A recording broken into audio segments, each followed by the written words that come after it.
The Paranormal Podcast is brought to you by Gaia, the streaming TV service dedicated to exploring the cutting edge of metaphysics, ancient wisdom, and the unexplained. 5,000 years of wisdom on demand. Get your first month for only 99 cents. Visit Gaia.com/Jim. That's Gaia.com/Jim to see what's happening on the largest consciousness media streaming platform in the world. Thanks, Gaia.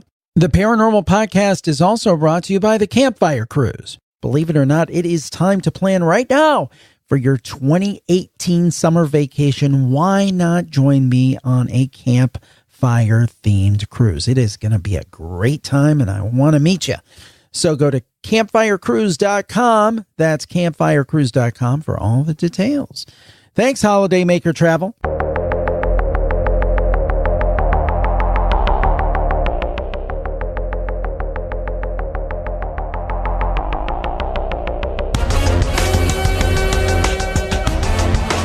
This is the Paranormal Podcast with Jim Harold. Welcome to the Paranormal Podcast. I am Jim Harold. So glad to be with you once again. We have a great show for you today. We're going to start off talking to Robbie Graham about reframing the UFO debate. And very interesting, Robbie will join us from the UK. Always interesting insight from him. And then we'll have Dr. Bob Jacobs. He has a new book out called The Curse of Grinders Ferry. And as you'll learn on the program, we have a long-time connection that long predates podcasting, but he truly is great at what he does, and just a Renaissance man with a classic UFO experience, by the way, that's been documented on this program, but many notable television programs, and really is a classic case. We'll talk about that as well. And that'll be all after this. A quick favor we do ask. iPhone and iPad users, help us keep the Paranormal Podcast at the top of the charts. Go into your Apple Podcasts app right now and hit subscribe. We appreciate it. Now on to the show. Today we have a great guest from the UK. We are going to talk about UFOs, reframing the debate. It is the recent book by Robbie Graham, and Robbie has lectured around the world on the UFO subject. He's been interviewed for the BBC, Coast to Coast AM, Channel 4, Vanity Fair, and many others. His articles have appeared in numerous publications, including The Guardian, New Statesman, Film Facts, and Fortean Times. He holds first-class degrees in film, television, and radio studies and cinema studies, a master's, from Staffordshire University and the University of Bristol, respectively. He is the author of Silver Screen Saucers. I believe he was on the program talking to us about that a while back. Sorting Fact from Fantasy and Hollywood's UFO Movies. And he is the editor of the book that we're going to talk about today, UFOs Reframing the Debate. Robbie, welcome back to the program. Thanks, Jim. It's a pleasure to be back with you. So before we get started on reframing the debate, there's been a lot of news in the last month and a half in UFO circles. Of course, I'm talking about that gun camera footage that came out over here in the States. That showed a very, very mysterious looking object and some very stunned pilots. And then also the articles in the New York Times that talked about a secret U.S. government program that very well may continue to this day. And it seems like a field that was kind of seemed to be lying fallow for a number of years. Really, things have perked up. What's your reaction to these revelations and the coverage they've received? It's a very complex issue, I think, and it's something that I'm going to be addressing at the UFO Congress next month in Arizona to some extent. And this is an issue that I've been talking about on and off over the past several years. This notions of disclosure, what constitutes disclosure, what we need to be wary of during this time. The question is, of course, is this disclosure? Is it leading to disclosure? And how do we even define disclosure? I think a lot of people assume that disclosure represents the truth, the whole truth, and nothing but the truth when it comes to the UFO issue. At least that's the end goal for the disclosure movement. And I think that that's problematic because, the thing that has characterized official engagement with UFOs for the past 70 years is deception and perception management.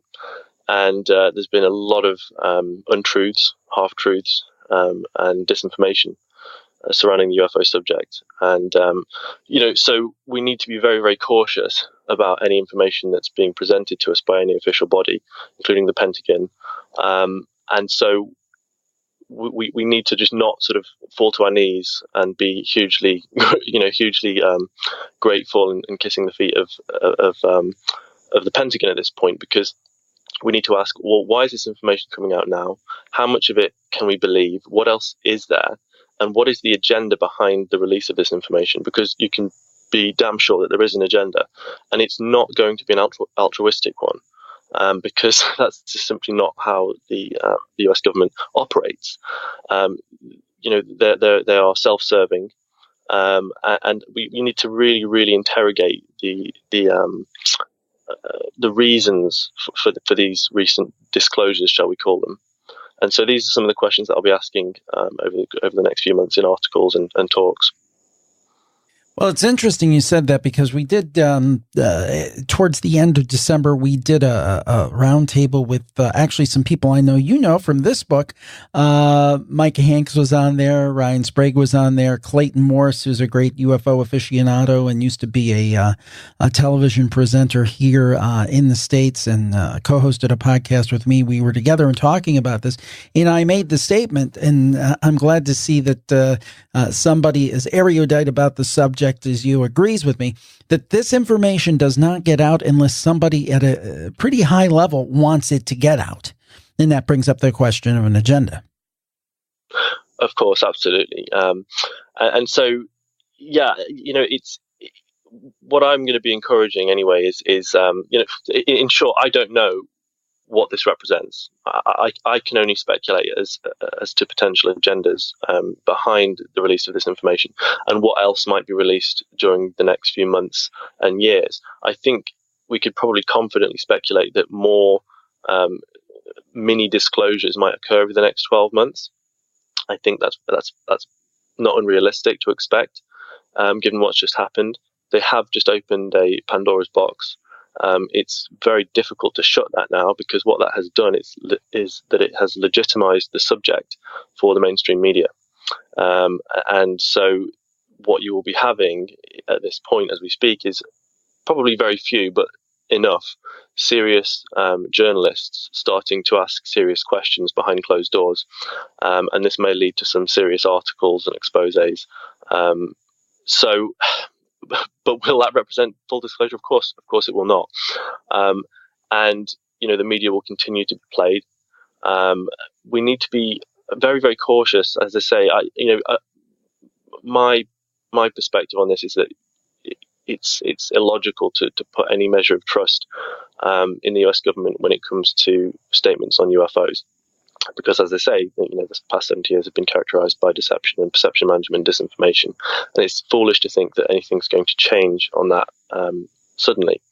So I think we have to be thinking about why this information is coming out, how much of it is accurate, how much of it can we believe, and we need to look at the language in which it's being presented to us, the context in which it's being presented to us, and the implications of that.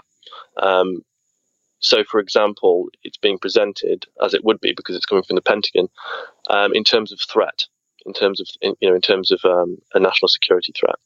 The word threat is in the title of the program that was recently revealed, and so is this going to be justifying increased defence spending over the next few years if the US government sort of offers further confirmations of technological craft in our skies which are not apparently from this earth, but that's again, it's a huge Pandora's box to open, because once you've acknowledged that, and they have sort of acknowledged that in the sense that Luis Elizondo, the guy who ran the program, has officially acknowledged that, and the mainstream media have accepted that, although it's very important to note that this confirmation has not been backed by official sources working within the US government at this present time. Okay, so it's sort of a soft disclosure, I guess, if you want to use those terms. It's one that they can backpedal from, and they already have to some extent backpedal from it. So you've had a guy in Elizondo who was in a serious position, but he's no longer working for the US government in that capacity, and therefore he's talking as a sort of a private citizen, I guess, now. So it's not an official statement from the US government that UFOs are real. It's a statement from someone who used to work there, albeit it is more serious and more high level than any statement ever, I would say, probably in United States history at this point. So it's very, very interesting. It's very significant. But what I would say is that we need to be more cautious than ever about why this information is coming out and how we choose to interpret it. We need to be very vigilant. And the thing is that it's really tantalizing when you think of the idea that maybe they're giving you these little crumbs over here, so you'll be looking in this direction, and over here there's a really big revelation that they don't want to get out, so let's kind of distract people with this other thing. I think that's a very kind of tantalizing thought, and it makes you wonder, what are they really hiding? Because I don't necessarily trust them. Well, again, it's this schizophrenic approach that the UFO community has to official power. That on the one hand, and it's a very big hand, they completely distrust the US government when it comes to UFOs with good reason. But then when we do get those little nuggets of disclosure, we seem to throw away our caution and just accept what they have to say, because we're so grateful for those little nuggets, for those crumbs, that we just sort of think, oh yeah, I'm so excited, it's this disclosure and that's it now, and we can, that's it, finally they've told us, therefore it must be true. Well, of course not. You must continue to be extremely cautious about what these people are telling us.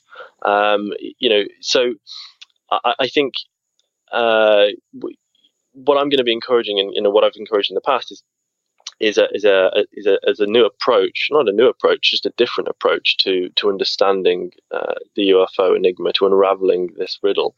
And I firmly believe that if ever we find a definitive answer to the UFO riddle, it may be 10 years, that's unlikely. 100 years, that's unlikely. It may be 1,000 years down the line if humanity survives that long. If ever we find a definitive answer to the UFO riddle, I'm pretty convinced that it will not have come to us by way of politics or even necessarily conventional science. I think that this is a highly individualized and multifaceted phenomenon, and I think that a grassroots individualized approach to it may yield more answers in the long term than a sort of an exopolitical approach that currently defines ufology. And because what we're doing when we're constantly knocking on the door of the government for answers is we are seeking a mediation of this phenomenon. We are seeking our understanding of the phenomenon will be mediated by government bodies. It's sort of taking ourselves out of the picture. It's sort of disempowering ourselves and sort of saying, well, this is a phenomenon that's happening to us from an outside, external, unreachable, unknowable source, but somehow the US government must understand it, and therefore what they tell us we must accept, and that will constitute disclosure and the ultimate truth. But actually, I think if we search in ourselves, individually and societally, collectively, we can start to maybe have a more nuanced and individualized understanding of this phenomenon. And I think that, because in many cases, in close encounter cases and ongoing so-called contact cases, whatever they might represent, they seem to be tailored to the individual, culturally, in terms of, ideals and beliefs and expectations. And this goes back decades and centuries and millennia. And so this is a vastly more complex phenomenon than simply nuts and bolts alien spacecraft from Zeta Reticuli, and reverse engineering and all that kind of stuff. This is far more complex than that.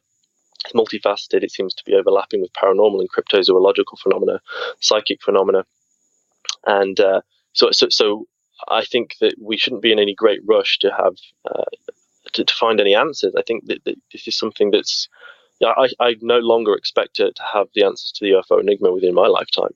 and certainly anything that's presented to me as a definitive truth from any government body, I will absolutely reject, because obviously I'd give it consideration, but I would be extremely stupid to just accept what I'm told from an official body on this subject.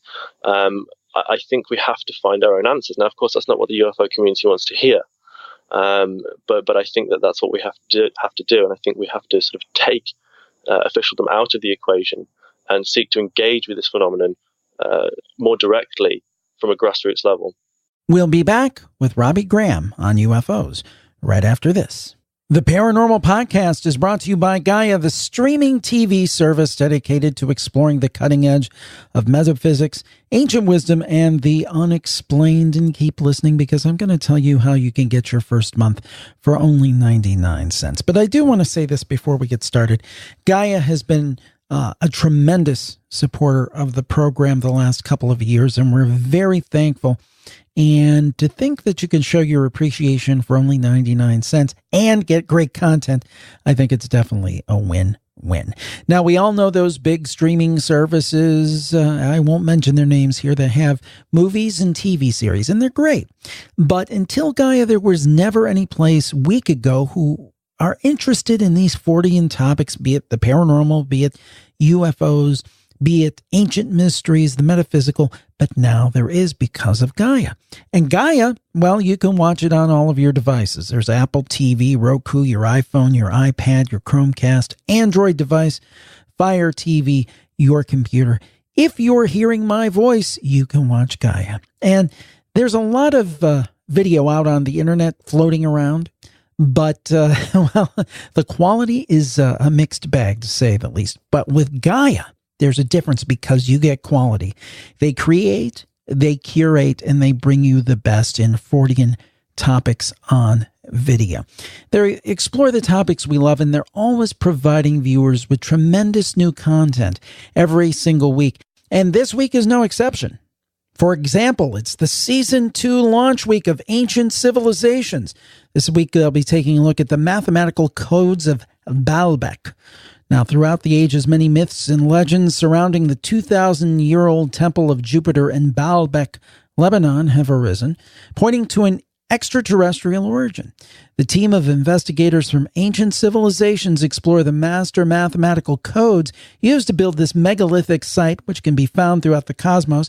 And the kind of people you're talking about on this program: David Wilcock, Corey Goode, Graham Hancock, Linda Moulton Howe, Andrew Collins, Freddie Silva. The list goes on and on and on. Or perhaps you want to check out Cosmic Disclosure with David Wilcock and Emery Smith, Season 9. This week, they're going to look at secrets to the South Pole. With every passing day, Antarctica is garnering more attention from mainstream and alternative news sources alike. Emery Smith urges that as the ice melts, the secrets at the South Pole will no longer be contained. There's shows like Beyond Belief with George Norrie, Deep Space Season 2, Open Minds with Regina Meredith, and many, many more programs. You are going to love it. Of that, I am sure, if you just give it a chance. Just so much great content.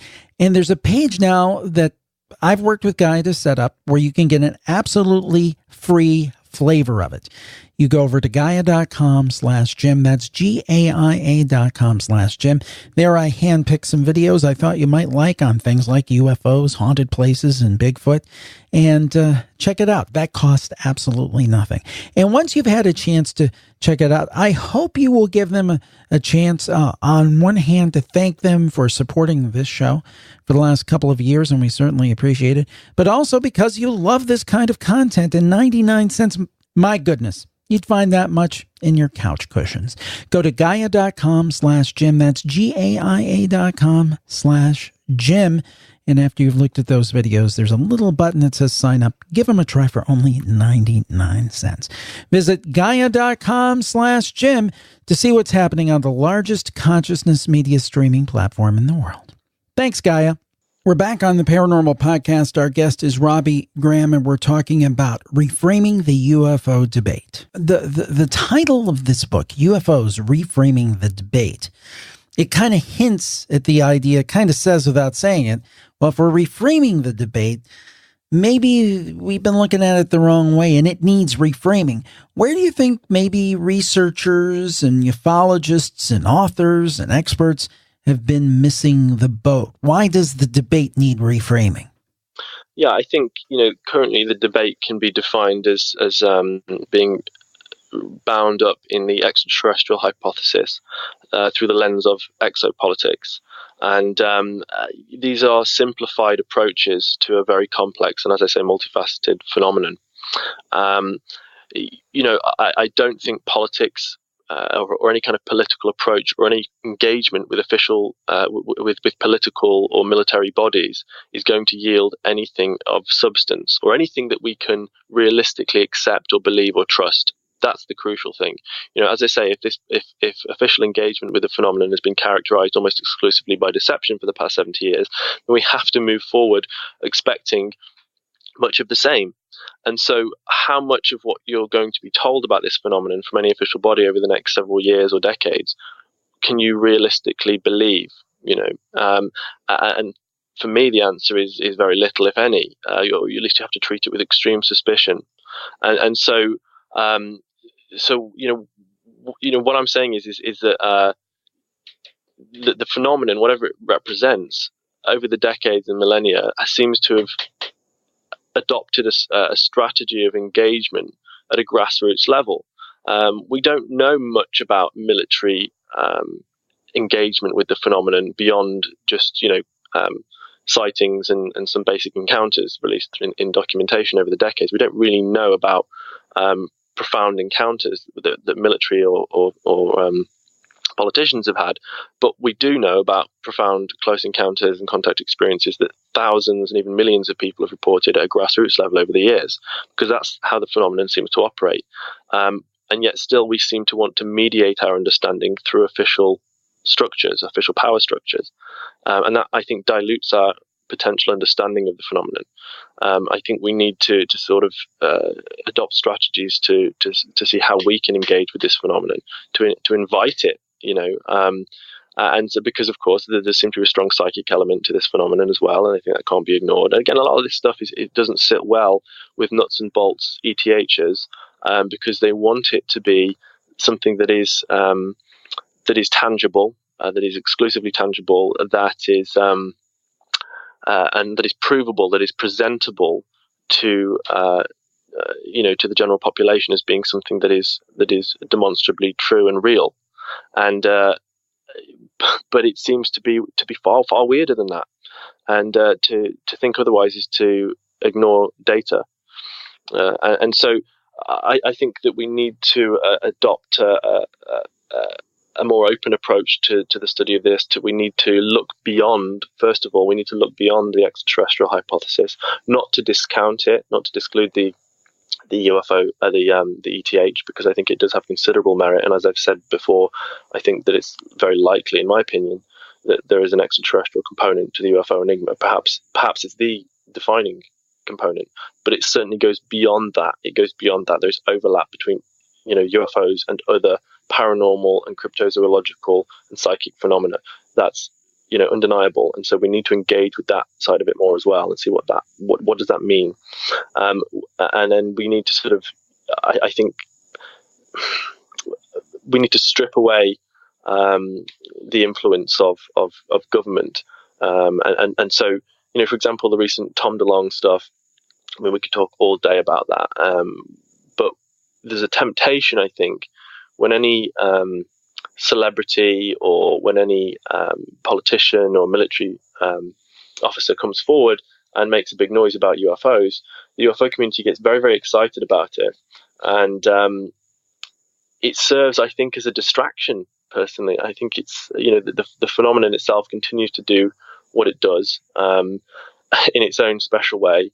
And I think that the powers that be don't really understand what they're dealing with. I mean, how can they? I think they'll have drawn their own conclusions over the years, and they'll have maybe found some of their own answers, but they won't have come close to understanding the UFO riddle. They won't have come close to solving it ultimately, which of course, will be one of the reasons for continued secrecy, because how can you disclose what you do not understand?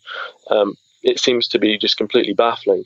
And so we need to, as I say, we need to sort of to remove the element of government from our attempts to understand the phenomenon. But I don't think they have anything of use to offer us anymore. And even if they did, I just don't believe that we can trust what they could potentially offer us, because there's just too many agendas at play.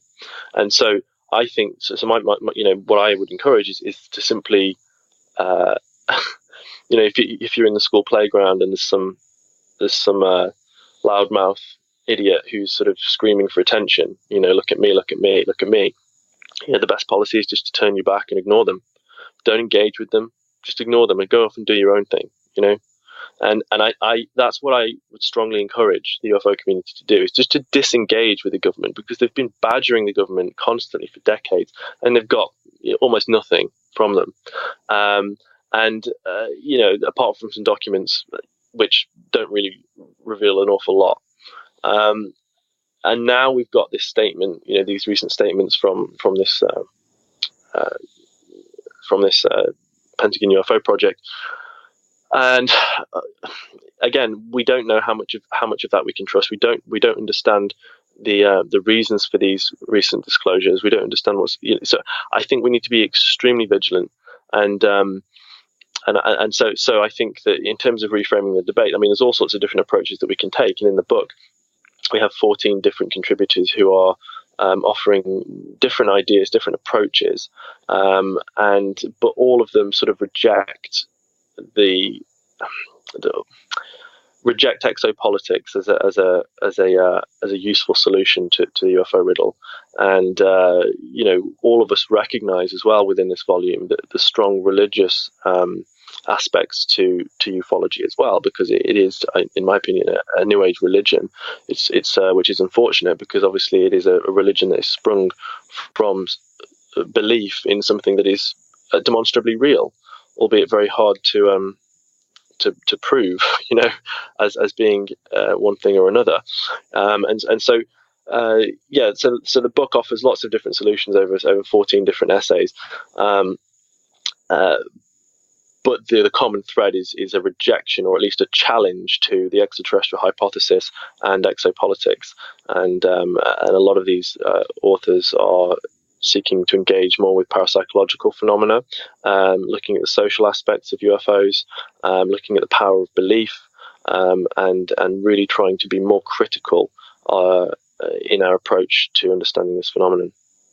I think a lot of people, including myself, who have followed this for quite a while. I wouldn't consider myself a scholar in any stretch of the imagination, but I'm pushing 50, and I've been interested my whole life in the subject. And I think most of us, at least until relatively recently, assumed that if UFOs were externally real, they weren't just military experiments and maybe the imaginings of people, but there was something really to it. And I believe there is something really to it. I use that word "believe," by the way, which implies faith. But I think a lot of us. Well, go ahead, and I'll finish my thought. But go ahead.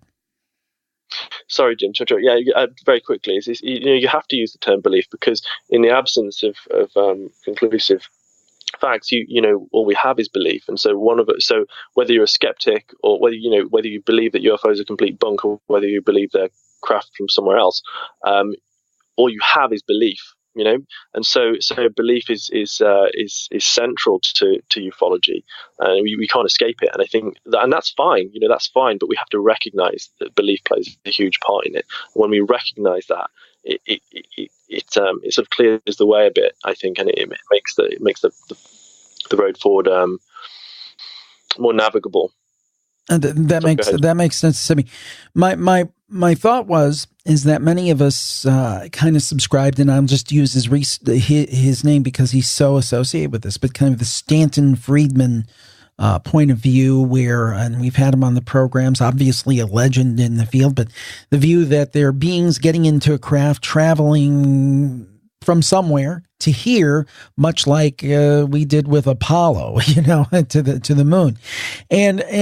And the thing is I think that many of us grew up with, that is the explanation. If it's not just hoaxes, if it's not just the military, this is the explanation. But it kind of becomes Alice in Wonderland rabbit hole when you think about all of the other explanations, interdimensional travel, parapsychological, as you said, explanation. And it seems to me the more you look at this whole phenomenon, the stranger it becomes. Almost seems like there's a trickster element to it to me. Do you find that? Yeah, absolutely, and that's something again that's explored in the book by several of the contributors. This trickster element, and one of the people who endorsed the book was George Hansen, who wrote the Trickster and the Paranormal, that brilliant book. And so absolutely, there seems to be a trickster element. Perhaps it's even central to the UFO phenomenon and related phenomena. In fact, if we may do well to regard the UFO phenomenon not as a distinct phenomenon, but as one aspect of a much larger phenomenon that encompasses all of these different phenomena. Parapsychological phenomena, cryptozoological phenomena, all of these different types of weird experiences seem to stem from potentially one source, but through different manifestations. That's one interpretation of it. Again, this is not something that's more of a Fortean, Keelian interpretation of the phenomenon. That's not necessarily popular with the nuts and bolts crowd today, because again, we're so bound up in the notion of disclosure now that the UFO phenomenon seems to have ufology as I understand it today, as I experience it, and as I've experienced it for most of my adult life, in fact, has all been leading towards this notion of disclosure, and so it's almost like a narrative that has a resolution, and I think again that's an incredibly simplified way of viewing this. I don't think there is a neat resolution to the UFO enigma. I think that a lot of people think that when we have a neat disclosure from the United States government or another government, and some technology is put on display and integrated into society, that this marks the end of the UFO quest, of our understanding of the UFO. And I think that's profoundly silly. I don't think that's the case at all. I think that there is no neat resolution to this. It's an ongoing quest for understanding, and it's a profound mystery, and the answers will not be presented to us in a way that I will ever accept by any official power source. This is something that we, at least not within my lifetime, it's not to say that some official body at some point can't tell us the whole truth and nothing but the truth about the phenomenon, because that may very well be the case, but not anytime soon.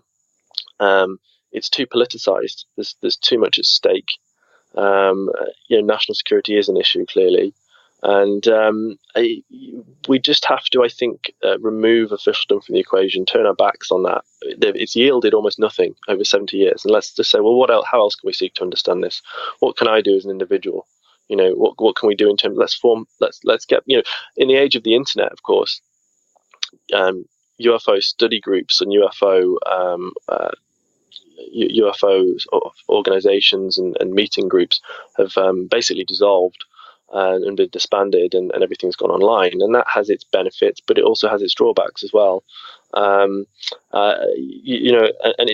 of course, you can have those organizations meet online today, but the UFO community is in total disarray, and it has been. I don't think it's ever been organized, really. I question even the term ufology. I don't really even think there is such a thing as ufology if we define ology as as a branch of learning or knowledge that's sprung from organized research. And there's never really been any organized research on the UFO phenomenon, and it's just been totally disarray the whole time. It's only 70 years old, so it's not surprising that we haven't really come very far. And of course, the UFO stigma in official culture. So it's always been this subculture, and you've had largely untrained, unqualified enthusiasts for many decades seeking to understand something that's beyond the best minds of high-end science, so it's no wonder that we haven't made much progress, if any progress. I think potentially that we've got bogged down in certain perceptual holes, and maybe we've been going completely the wrong direction. I just think that there's so much more to learn, and I don't think that the quest is going to end anytime soon, or with the presentation of any documents or technology, or even an official statement from an American president. It's interesting. I'm looking at the table of contents here. And again, a lot of people familiar with our programs will recognize names like Mike Clellan and Joshua Kuchin and Micah Hanks and Kirk Collins and Red Pill Junkie and Ryan Sprague. So we've had a lot of these people on the show. I'm really looking forward to reading this. And some of the titles here: Our Alien Who Art in Heaven, The Experience is Important by Mike Clelland, and I know Mike has done a lot of work on owls and screen memories and things. Fascinating stuff. Joshua talked about In for a Penny, In for a Pound, Moving Ufology Beyond Materialism. And I love this one by Lauren Cutts. I'm very interested in what Lauren has to say. Almost everything you think you know about flying saucers is wrong. So there's a lot of tantalizing titles here in the table of contents. Yeah, it's a challenging book. The goal, I mean, the intent was to challenge and even frustrate people, and to push people out of their comfort zones when they're reading it. And so if you feel like if you're listening to this and you feel like you probably know what the UFO phenomenon represents, and you feel you've got a pretty good handle on what it's all about, I would really strongly encourage that you read this book to challenge yourself. And if what you read annoys you, if it frustrates you, if it agitates you, I would encourage you to ask why. You don't have to accept the things that are being presented to you, but I would strongly encourage you to ask why it annoys you. What that says about your own beliefs that are bound up with this subject. Because as I said to you earlier, we all have belief. We all bring belief to the table when it comes to UFOs, myself included. It's impossible to get away from it. And we need to recognize that. When we recognize that, I think we can be much more productive. Now, one thing I will point out about the recent news about UFOs, even if you look at it at somewhat of a skeptical eye, and I think that's understandable why you might, because it just seems like, why is this gift coming from heaven, so to speak? There's got to be strings attached. But on the other hand, one thing that concerned me, and I don't know if you had a similar concern, and I'll just tell an anecdote that I've shared on the show before. There was a meeting of a UFO group in Ohio, the state in which I live. And I went to attend it, and this is probably 4 or 5 years ago. So I was at that point in my early 40s. And so I wasn't particularly what I would consider to be young, but yet I brought down the average age in that room by probably 25 years. And my concern was that, there was so much intense interest in UFOs in the 50s, the 60s, the 70s, it seemed. Even the 80s. And then it seemed to tail off, to me at least from the outside, except for the hardcore people. Do you think at least these revelations might catch the imagination of a new generation who will carry on the research and the work? Is that a possible positive coming out of all of this? Yeah, quite possibly. It seems to have captured the popular attention in a way that I've not seen in maybe ever, really, in terms of the popular news engagement with this. I was very shocked to see how seriously these so-called revelations were treated by the mainstream news media across the board, really. And there were really no silly headlines or comments. It's almost as if someone was sort of giving the instruction from on high for all the media to treat it seriously, because they didn't have to. Of course, they could have treated it as they've treated it in the past, but uniformly they all treated it very, very seriously, like they were sanctioned. Like this was sanctioned. Of course, we could have a whole conversation about CIA influence and infiltration of news media, but we won't, because we've talked about that before. But and that's something I document in my Silver Screen Sources book. It's very interesting. Obviously, these recent disclosures, shall we say, surely they will have connected with a younger generation, and maybe more people will get involved.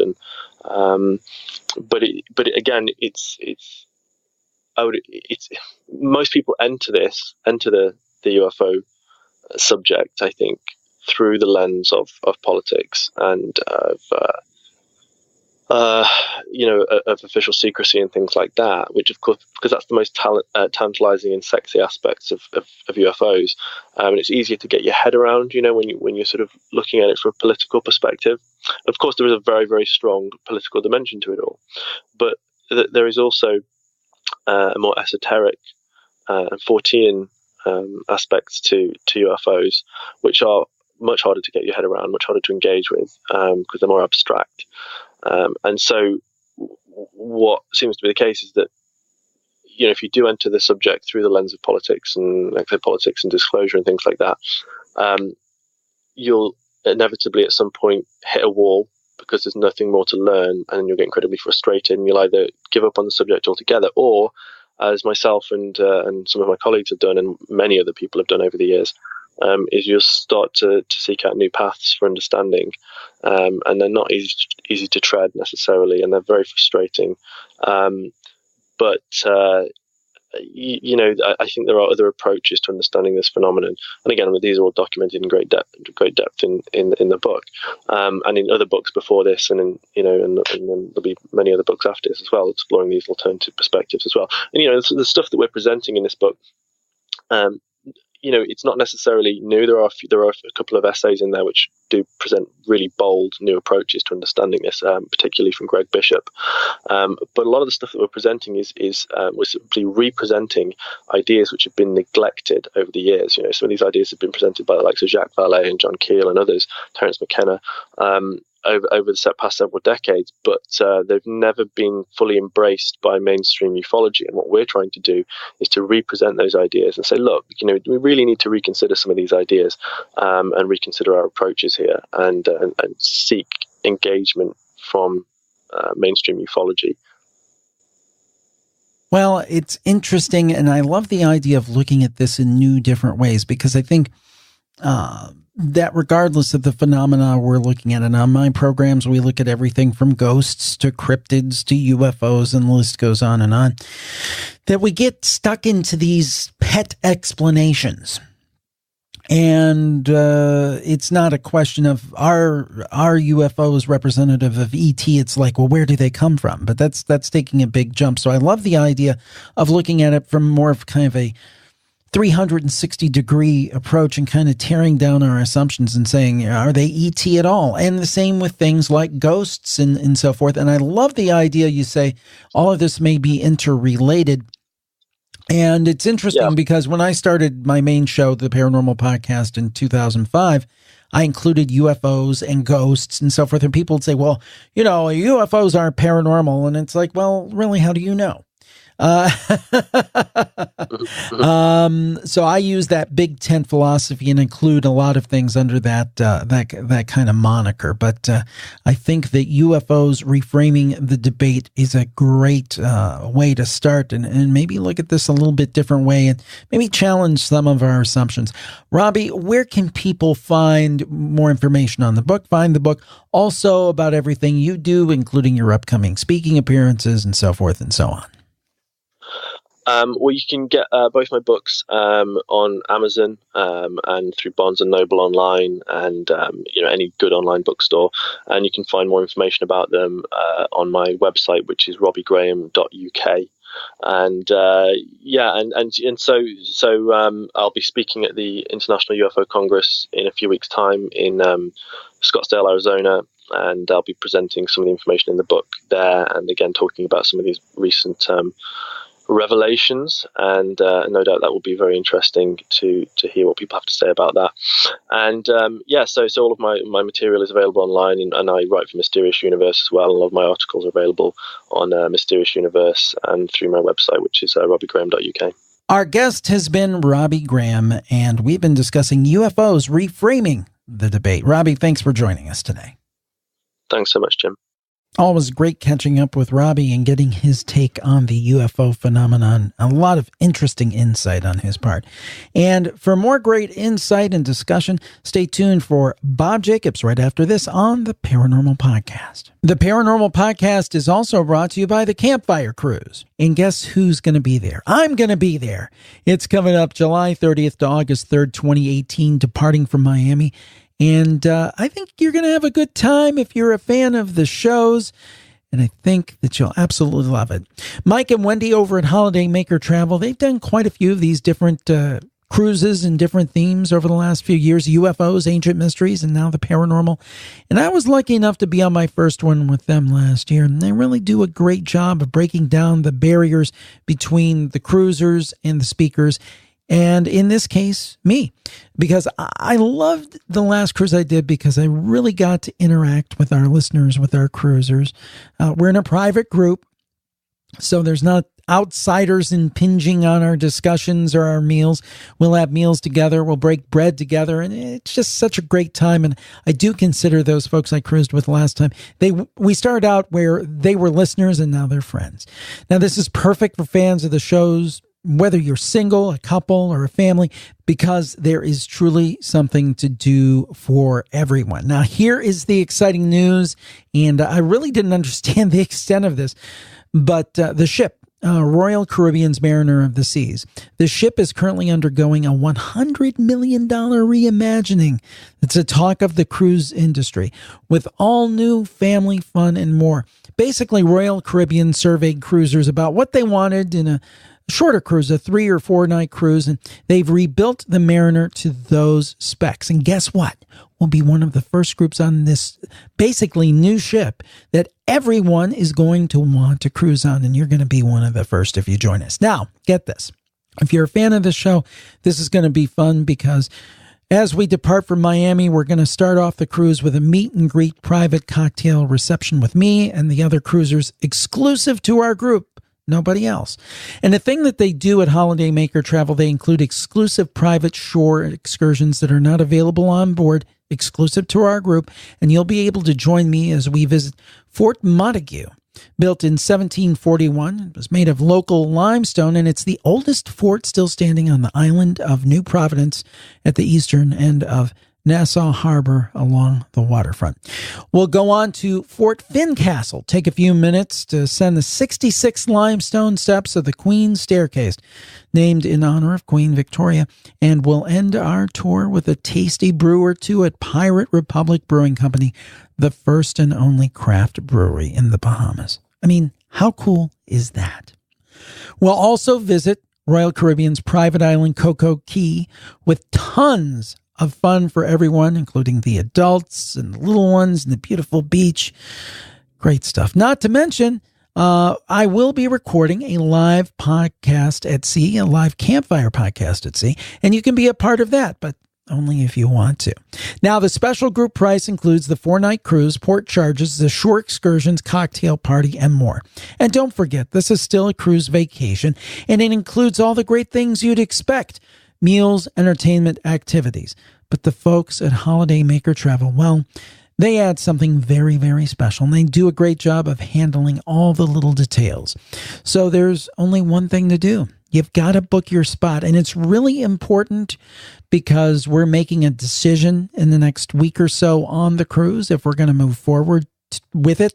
So if you're interested, now is the time to speak up. Now is the time to raise your hand. Make your reservations now. Go to campfirecruise.com to be a part of my upcoming campfire cruise, or better yet, you can call them at 877-642-4308. That's 877-642-4308 to get any of your questions answered. It's all put on by our friends Mike and Wendy over at Holiday Maker Travel, and they always do such a great job. They're great people too. And you can go to campfirecruise.com and find out all about it and get on board. Campfirecruise.com to sail with me on the Campfire Cruise. I think you'll love it. Make sure you do it right away, though. We need to know now. Thanks, Holiday Maker Travel. Well, our next guest is literally one of my favorite people in the world. I'm talking about Dr. Robert Jacobs, Bob Jacobs. And maybe if you've been listening for a long time, you know Bob was a professor of mine, probably the most important professor I ever had in broadcasting. And certainly he has had a great career as a professor of broadcasting. He worked for years in the TV and film industry. Also a UFO experiencer with one of the best UFO tales, but it's not tales, it's a true story that I've ever heard. And he's been featured on things like Larry King Live. He speaks at UFO conferences, but he is truly a Renaissance man because he has out a new book, and it's called The Curse of Grinders Ferry. It's a history-based horror novel. We're so glad to have him with us. Bob Jacobs, welcome to the program again. Thanks a lot, Jim. I'm glad to be here with you. I have to ask you this question. I mean, you are a creator. One of your greatest influences and greatest friends in life was Ray Bradbury. You knew Gene Roddenberry. You worked in the TV and film industry. You've done numerous books. We're in a new age now where there's a lot of content out there, a lot of content created by individuals. To me, there's good and bad in that. You get a lot of junk, but people like you, people like me, if we want to put something out, we don't have to go through a third party. We don't have to ask for permission. We can just go for it. So my question to you is, what do you think about this new era of content creation? I'm very, very happy that it's come about. It's largely thanks to Amazon. I guess a couple others are doing it, but they've made it so easy for creators to publish. You don't have to go out and find an agent and humiliate yourself and take the guy to lunch and try to get him to like your work. You don't have to pass it through some slush fund, some publishing company. You don't have to finally get a book published. I've had 3 published. I've yet to make much money from them because the publisher gets the money and the agent gets the money. And by the time it gets to me, I go, wait a minute, 18 cents? Is that what this check is for, really? So it's much nicer for me. I had my first horror novel published by an outfit in San Luis Obispo called Ballot Press. And I have not received one dime from that book yet, and that was 3 years ago. So you, in fact, got me started on this, my friend. You said something about it. Do you know about self-publishing on Amazon? And I went, no. Does this require a computer? I don't like computers. You said, it's really easy, Bob. Give it a try. So 2 years ago, I started looking into it, and well, gee, this is exactly what that outfit in San Luis Obispo did. Why don't I publish my own? Having decided that, and I realized, well, I'll have to write one now. So since I live in the Ozarks, southwest Missouri, and I've got a cabin on the Buffalo River in Arkansas, I set to work, dull as it may seem at times at my age. I live on the Buffalo River, and my neighbor down there, good guy named Danny Bohannon, we were sitting around having iced tea at his place and eating some fish tacos out in his barbecue grill. And he said, Bob, did you know that there's a story behind Grinders Ferry? And I went, well, what is it? He said, well, here's the deal. He said, I'll quote him. He says, I just seen on TV a show that says that Meriwether Lewis got murdered over on the Buffalo River in Tennessee. I went, Meriwether Lewis of Lewis and Clark? Mm-hmm. I'm not getting him his exact accent now. He said, yeah, Meriwether Lewis was murdered in a place called Grinders Stand in Tennessee. I said, you sure? He said, well, this TV show was on, and they were talking about how he got shot in the... Well, let me back up and give you kind of the whole run-up here in about 30 seconds. Meriwether Lewis was made the governor of the northern New Orleans territory when he got back from the voyage of discovery to Oregon, mm-hmm. the Lewis and Clark expedition. Well, Thomas Jefferson had appointed he and William Clark to lead this expedition out the coast. And they did it in 2 years. They only lost one of their party, an amazing study should be done on this if anybody's interested in real heroism. They got all the way out to Fort Clatsop, a place they built out in Oregon where the Columbia River meets the Pacific Ocean. They got all the way back. They only lost one of their men, and that was 3 days out of St. Louis when he died of appendicitis. The rest of the crew got out there, got back, and were national heroes. The tale of their trip, he and William Clark both wrote ledgers, diaries of the trip.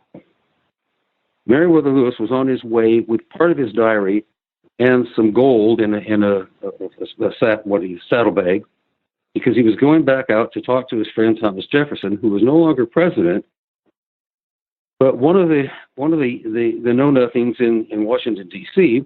had started accusing Lewis of misappropriating funds and being kind of a bad guy. And, of course, he wasn't. He was a very honorable man.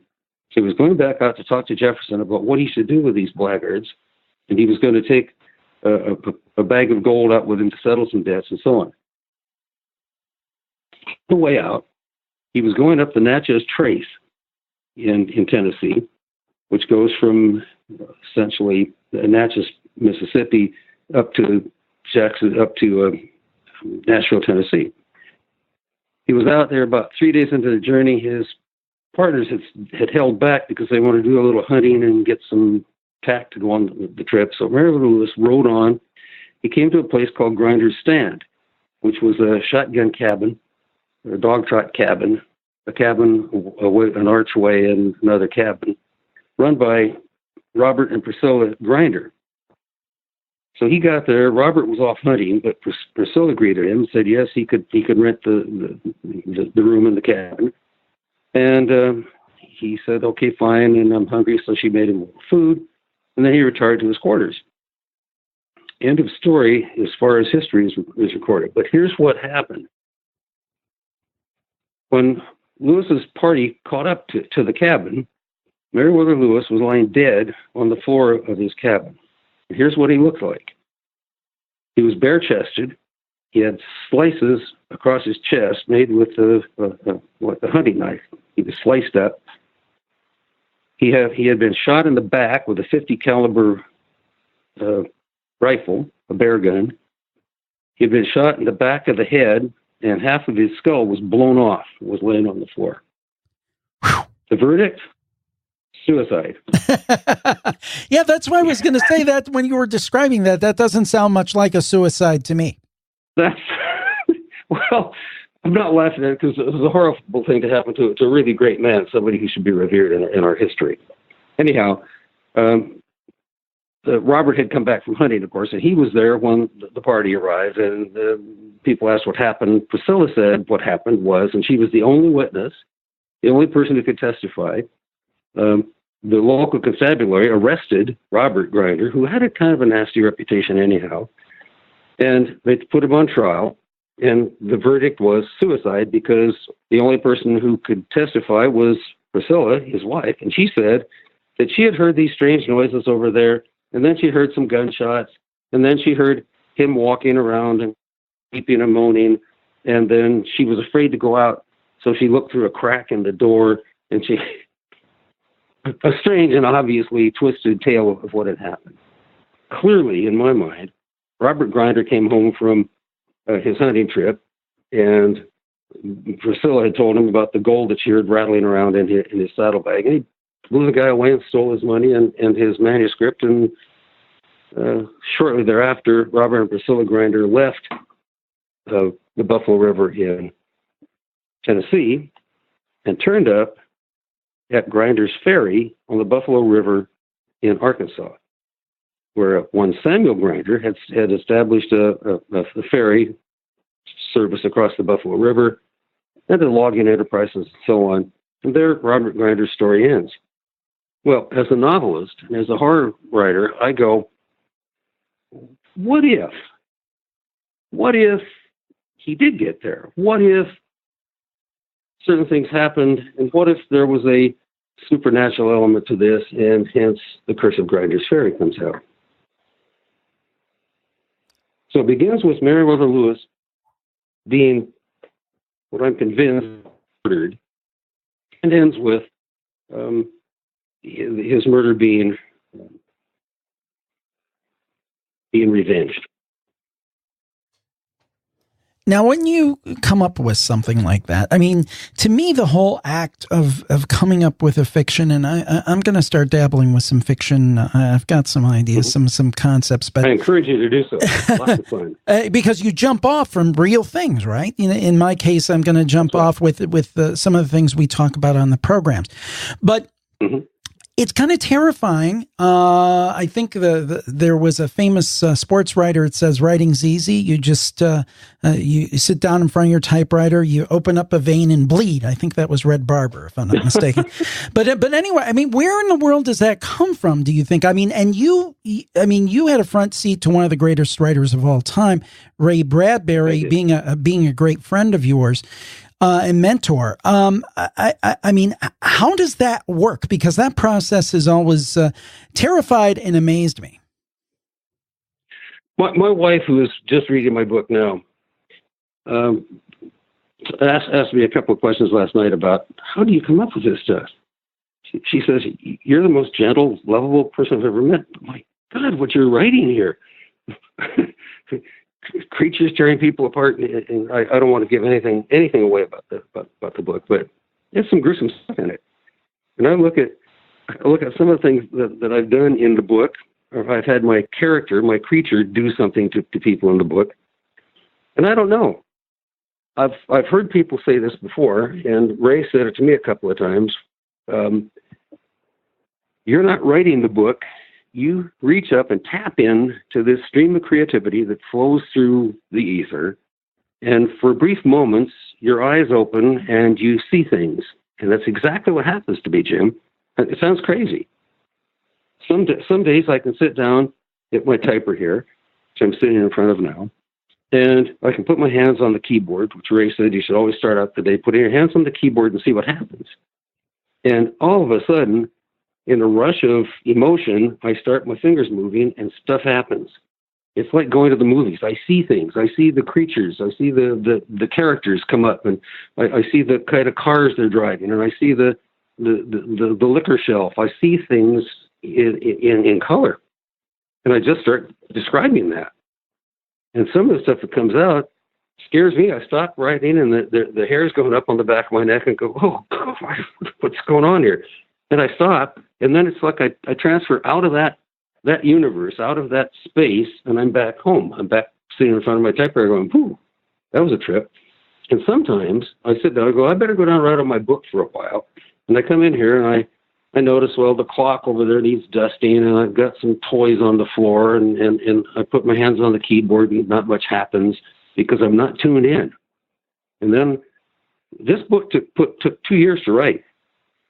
This is obviously the one in front of me here is the second edition, because Ray told me this too. He said, "A fury, write in blind emotion, just write, just keep your fingers going, and when you're worn out, stop, put that away, and then write the next thing you're going to write."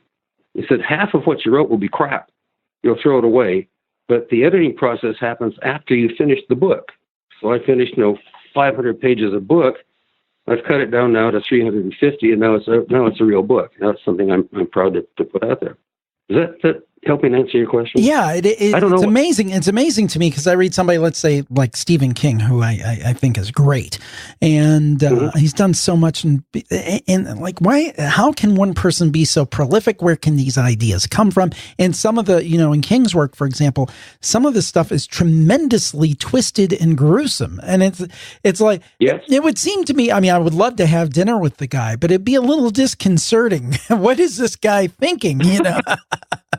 Well, when you read this book, Jim, you may go, "I don't want to talk to Bob anymore." It's gory. Warn your listeners if they're going to buy it or look at it. It's gory, very gruesomely gory. But the thing that I love about horror, the Grimm brothers wrote horror. The best of Mary Bysshe Shelley wrote horror with Frankenstein, and Bram Stoker wrote horror with Dracula. And horror is good for us because all of us know, deep down inside, this symbol of death that lives inside us, that skeleton that's inside us all the time, we all know we're going to die. Mm-hmm. We don't want to admit it.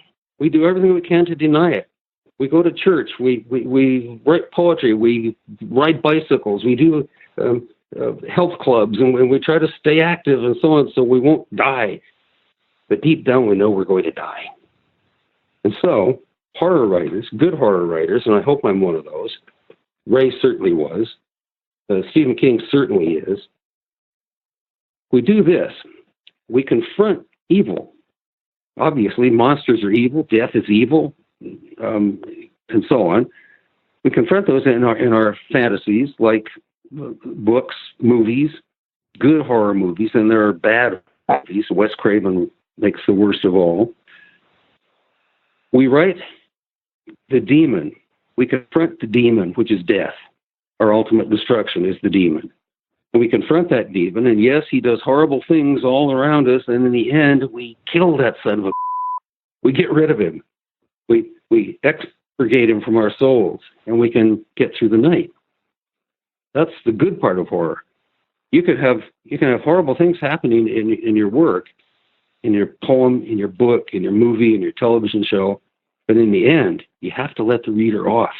You have to let them get through the night. You have to say, it's okay, it's okay. You're not going to die tonight. I think that's what makes good horror. I'm not the person... I'm not the person who wrote this. There's something that I tapped into in this creature that comes to life in my book to get over the shock I felt at Meriwether Lewis being murdered. He was a hero of mine. I went out to Oregon last year just to follow the track and go to see where the party ended up on Fort Class up there in Oregon. So at any rate, I did that because I was off that somebody killed him, and I thought, how can I get back at that son of a bitch? And so I do. And getting there is gruesome, is terrifying. Sometimes I would terrify myself. There's this one scene that happens when a certain character gets her comeuppance by this horrible thing. But when I finished that chapter, I went, God, I don't know if I go on with this. This is just really getting out of hand. But I realized at the end that it had to get out of hand so you could appreciate the enormity of somebody murdering Meriwether Lewis. There has to be a moral. And a lot of what Wes Craven and other horror movie makers don't let happen. For example, I think it's Halloween or Elm Street, whatever it is, and this Michael Myers character gets loose, and in the end, the good guy shoots him, blows him out the window, he falls out, and you go, God, we got him. And then they walk over and look out the window, and he's gone. You go, damn, no, you can't do that. You have to let me off the hook. What are you doing that for? Sequel. Well, yeah, exactly. Because it's all about money then. Right. I don't write for money, obviously, or well, I wouldn't be publishing myself, I suppose. But I like this book a lot. I'm very proud of this book. Ray would have loved this book, and he was with me while I was writing it. I followed his lead here. And that's an interesting thing you just mentioned there, because I was just thinking about the work that I do. And the classes I took from you were for video, not for radio per se.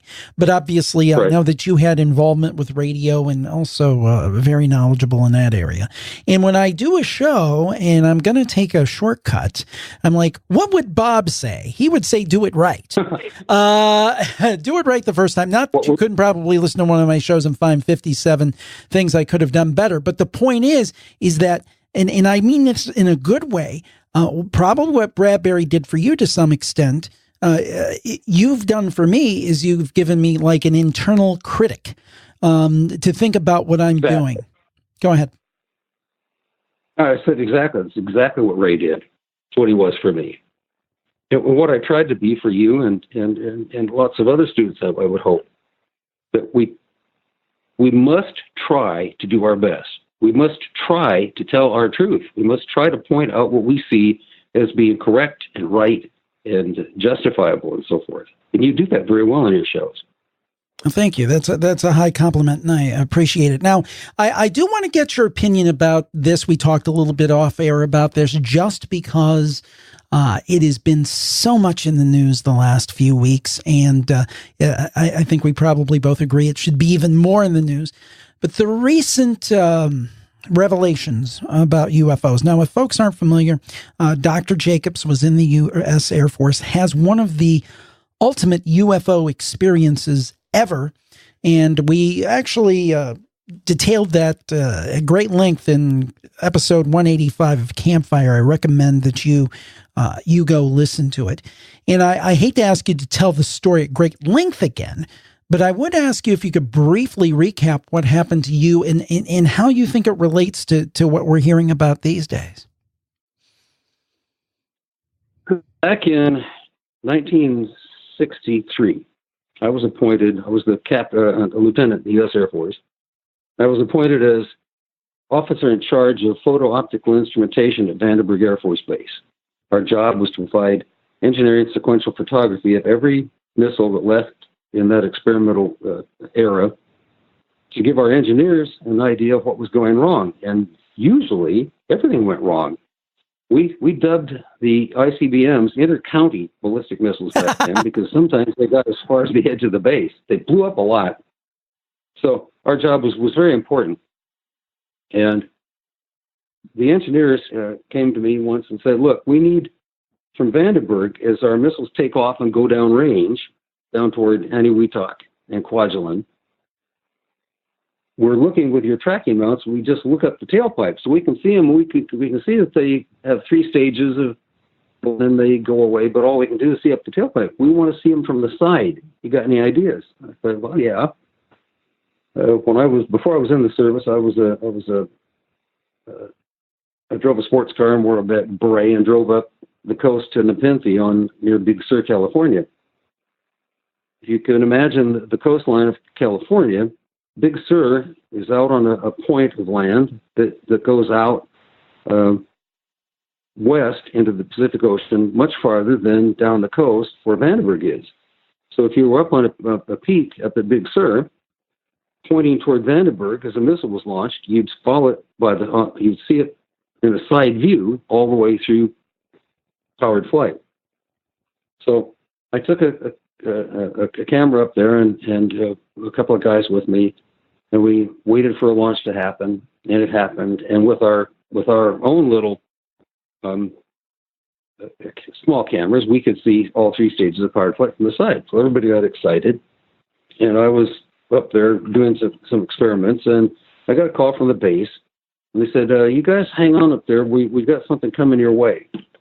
And I said, "Okay."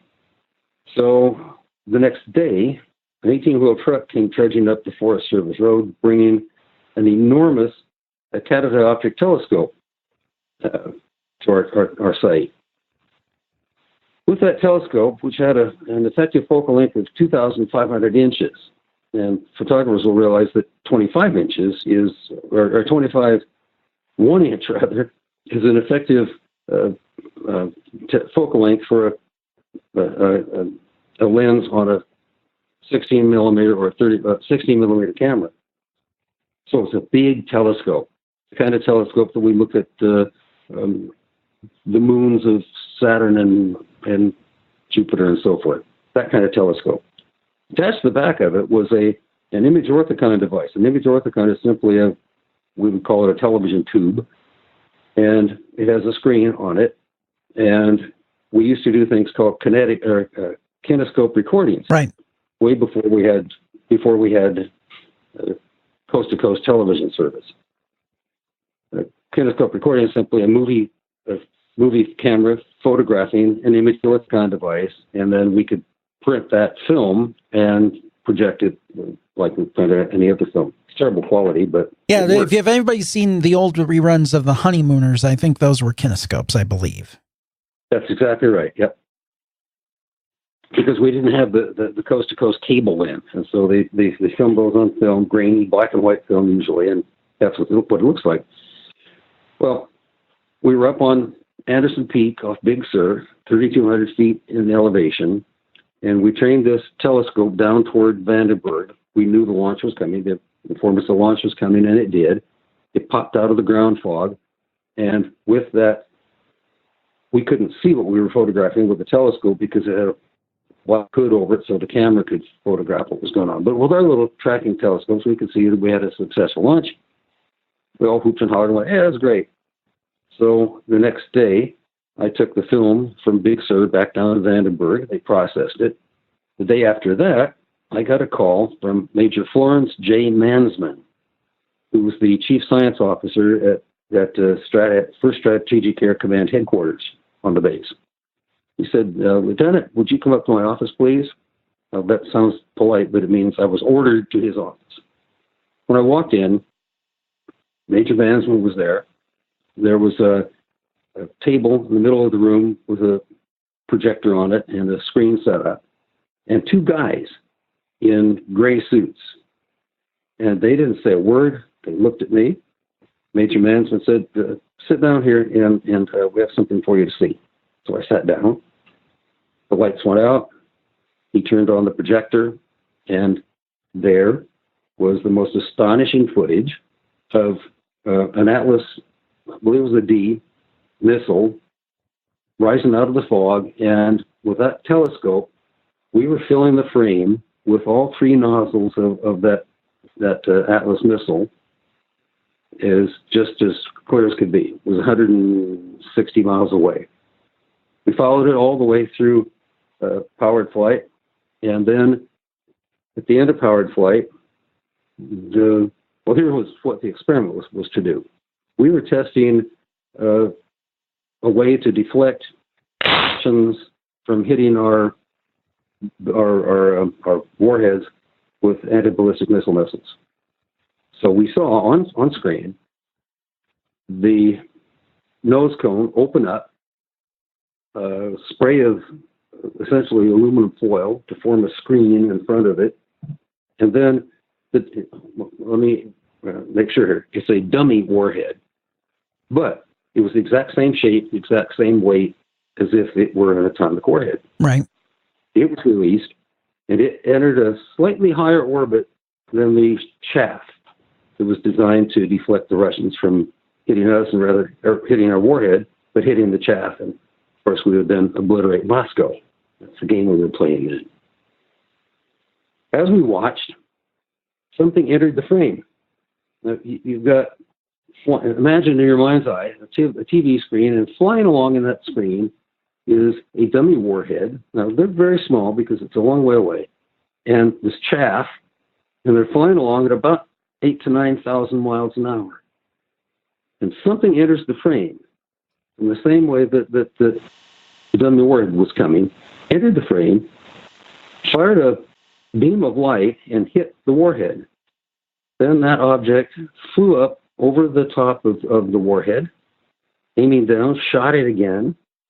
It flew out in front of the warhead. So we're all traveling along at 8,000 to 9,000 miles an hour, and this thing is doing a circle around the warhead. Fires another shot of light, goes to the bottom, fires a shot of light, and then, boom, shoots back out of the frame the same way it came in. Lights came on. Major Mansman said, "Were you guys screwing around up there?" And I said, "No, sir, we weren't." He said, "Then what was that?" And I said, "Looks to me like we got a UFO." The two guys in gray suits turned and stared at me. Major Mansman said, "You are never to say that again. As far as you're concerned, this never happened."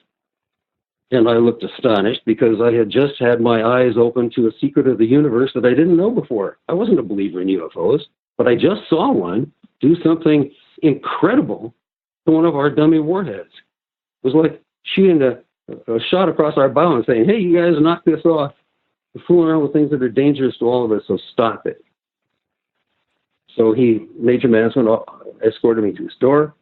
He said, "No, I don't need to remind you of how serious a breach of a security breach is, do I?" I said, "No, sir."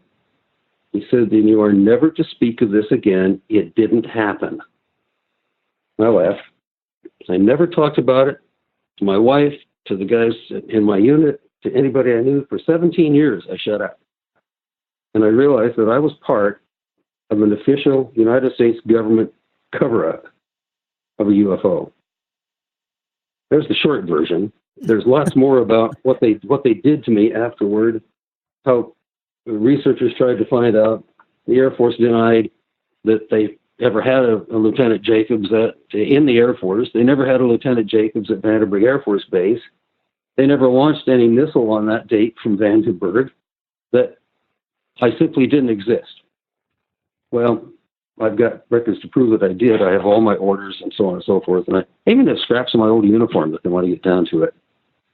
So I was part of the cover-up for a long time, and then I decided this is too important to shut up about. And besides which, I can talk about this, and it's not a security breach because they didn't tell me it was top secret. They told me it didn't happen. So I said, okay, I'm going to talk. There are things that I did in the Air Force that I can't talk about because I did sign a security oath, but this was not one of them. And now your commanding officer, if I remember correctly, wrote a letter to the effect backing up everything you said. Is that correct? Major Mansman himself did. Yes. Years later, when I wrote an article for, it's called MUFON Journal, Mutual UFO Network Journal, where I came out with it all. Major Mansman, researchers, obviously, Robert Hastings was one of them, got in touch with Major Mansman, who, surprising to me, said everything that Bob Jacobs said is exactly true, exactly the way it happened. Now, so he verified my account. So it wasn't just me. Yeah. And the thing, folks, I've heard this story. The first time I heard this story was before podcasting was invented and the internet was something that they're pretty much using in military laboratories. Probably around 90 or 91, I was a student of Dr. Jacobson taking one of his broadcasting classes. A very good student. Thank you. Thank you. And nevertheless, he was telling in fact, I think that our friend Rick Pitchford was recording it. He told the story to myself and a group of students, and it's the same exact story. And I've heard this at least half a dozen times, whether it's in person or whether I heard Bob on Larry King Live when he was on a panel there. And every time I hear this story, it's exactly the same story. It never changes. And that's one of the reasons that I believe it very, very much. Now, here is the question. Is there a relationship, you think, to what you saw to what we've seen recently in the media and some of the gun camera footage? My hair stood up a little on the back of my neck when I saw that first Navy gun sight shot of what these guys were chasing in their fighter planes. Right in the center of one of those shots that I saw in the newspaper, I looked at that and went, holy mackerel. Right in the center of the gun sight is the exact same object in shape and form and so forth that I photographed back in 1964. Exact same shape. I've never seen anything like it. And I called Robert Hastings and I said, hey, guess what? There it is. That's amazing. Yeah, when you told me that off air, my jaw dropped. We had to share that with people. Well, I mean, I'm hopeful that this recent round of revelations and more to come, supposedly, gives this topic the treatment it should. Are you optimistic of that? Do you think that the truth is going to out, or do you think that we're just in another phase of the cover-up? I think we're very much in the cover-up phase still.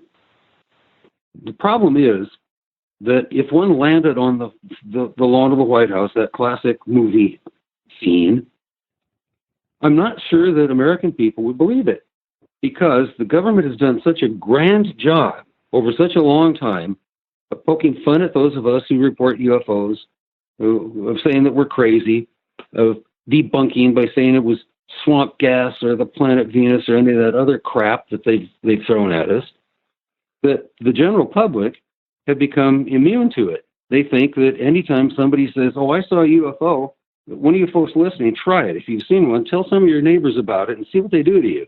They'll laugh, they'll scoff, they say, oh, sure. because the government has done such a wonderful job of debunking that people don't believe us anymore. They don't believe that gun sight camera. That's the same piece of equipment that I photographed back in 1964, and here it is again. So I'm not optimistic that suddenly President Trump is going to walk out and say, "Guess what, folks? I got a big announcement for you here. They're real. They're here, and we're talking to them, and because frankly, they are here." And there is more than one species of them. We've been under observation for a long time. And I go to conferences and give speeches and so forth. I just got back from Holmfirth, England, giving one to the Truth Magazine symposium on UFOs. And I'm going to Sonoma, California, for the Sonoma International Film Festival and Symposium in March to talk about it. And each time I do, people say, "Well, Bob, do you think they're going to harm us? Are they here to do awful things like the movies?" And I say, "Of course not. If they meant to harm us, Jim, we wouldn't be here. Right, that's we would an already excellent have been point. harmed." If you Just think simple about as it, if they can get here, by definition, they are more sophisticated by orders of magnitude than we are. And absolutely. The way mankind has worked, when a technologically superior society encounters a technologically inferior society, just ask American Indians, Sure. Native Americans, it doesn't work out so well. So if they are in fact here, the fact that we are still here kind of speaks pretty well of them. Yeah. I don't think they're going to harm us. I think that they're watching carefully and wondering what in the hell we're doing. I think about a species that comes from someplace else, and as you pointed out, certainly there are magnitudes of sophistication beyond us. They come here, and check this out. I don't want to offend anybody, but religion is a strange, strange myth. How can anybody, for example, give credence to a religion that says it's okay, guys, strap bombs to your chest, step on board school buses full of children and blow yourself up, and you'll immediately wake up in Valhalla and you'll have your sexual desires serviced by 27 virgins the rest of eternity. What? Right. Or equally, I'm married to a faithful Catholic woman. I love her dearly. She says hi, by the way, Jim. Hi, Max. Well, she's at work right now, but she said to say hi to you. At any rate, the Christian religion is full of things that I regard as odd at best. You mean I'm going to expire in a motorcycle wreck, maybe, because I persisted in riding my Harley, or somebody shoots me in the head, and I'm going to wake up with my full body, and I'm going to be in heaven. I don't know about that. I think that we as humans have made up lots and lots of myths to explain the creation of the universe, the creation of the planet, to try to come up with some reason why we're here. Why are we here? And we only get to be here for 60 or 70 or 80 years. I think the problem with humans is that we don't get to be here long enough to grow up and explore our intellect and discover what reality really is. Instead, we spend our time fighting with each other and squabbling over whether the president is a Democrat or a Republican. If you put them all in a sack and shake it around, they all come out the same anyhow, as far as I'm concerned. Politicians, I'm talking about. I despair that we can't live long enough to get smart enough to help this species get off this planet before, in 4.5 billion years, it is absorbed by an expanding red star and then goes into nothingness. We must understand that if our species are meant to survive, and maybe that's what our UFO friends are all about, is trying to help us get to that point, that why are we here? What was the purpose of us being here if it's just for a short 4 billion years or so, and then we vanish? These are things I think about a lot. Well, we're glad that you do, and profound questions indeed. And as you said, you work with many, many, many thousands, I'm sure, students over the years, and I think that you have lent kind of your way of thinking and pondering these questions. I think many of your students, including me, are out there still pondering them today, and we're all the better for it. And we're better because there's a book out there by Bob Jacobs called The Curse of Grinder's Ferry. Bob, where can people find the book once again? Amazon.com/books. Excellent. We will also have a link It's in. Go ahead. I'm sorry. It's in paperback and Kindle. Yes, indeed. And we will have links at jimharold.com for The Curse of Grinder's Ferry, both in Kindle and paperback. And one of the most fun things I get to do in this job is every once in a while call upon Bob to come on the show and tell us about what's new and exciting with him, with his books, and also talk about his most unique experience. And it's always a pleasure to catch up. Bob, thank you very much for everything going about. It won't be too long till we're talking about 30 years. So thanks for everything. Oh, my God. I feel so old. Me too. Yeah, that was a few years ago. Well, thank you again, Bob Jacobs, for being on the program today.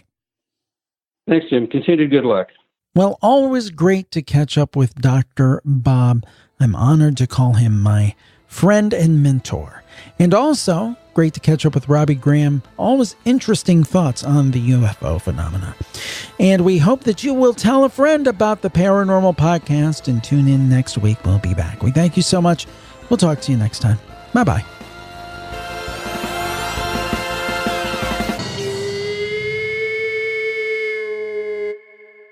Now for the legal disclaimer. We do not accept money from publishers or content producers in exchange for interviews. However, as with most media outlets, in the majority of cases, we do receive complimentary copies of books and DVDs that we feature on our podcasts. Your purchases of books, DVDs, and other items via our Amazon.com links benefit Jim Harold and jimharold.com and help us continue our programming. The sponsor messages you hear on the programs are paid endorsements, although we really do like them. For the full disclaimer, go to jimharold.com, and thanks for listening.